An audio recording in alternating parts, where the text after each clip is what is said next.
Carne Asada, when translated, means grilled meat and is a popular Mexican street food. A delicious, juicy, marinated steak is grilled to perfection with a few simple ingredients. The speciality of this dish is the charred flavour and, of course, the marinade itself. You can serve it by itself or make some tacos. Either way, the steak is tender and delicious.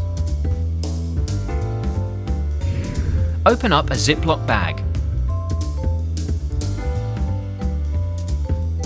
Pour in 500 milliliters of orange juice, 50 grams of garlic, 100 milliliters of lime juice, 1 tablespoon of pepper, 2 teaspoons of salt, 100 grams of jalapenos, 40 grams of coriander, and 60 milliliters of olive oil. Zip up the bag and mix everything really well.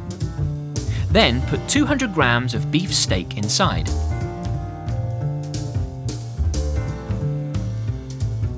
Zip up the bag, mix together, and let it rest for 6 hours. Butter a hot grill pan and cook the steak.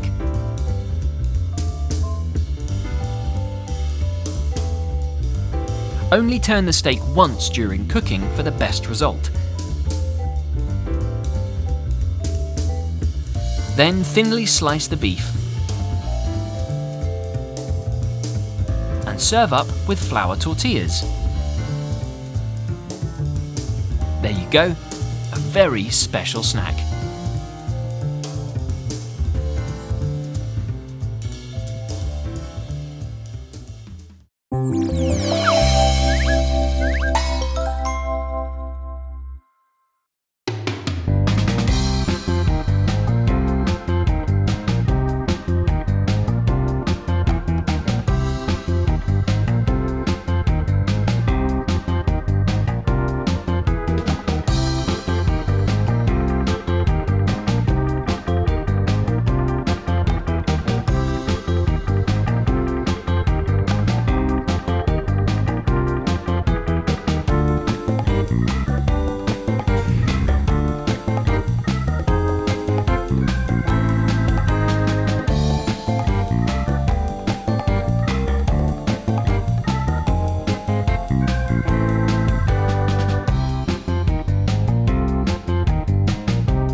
let's look at making some easy and delicious red velvet churros.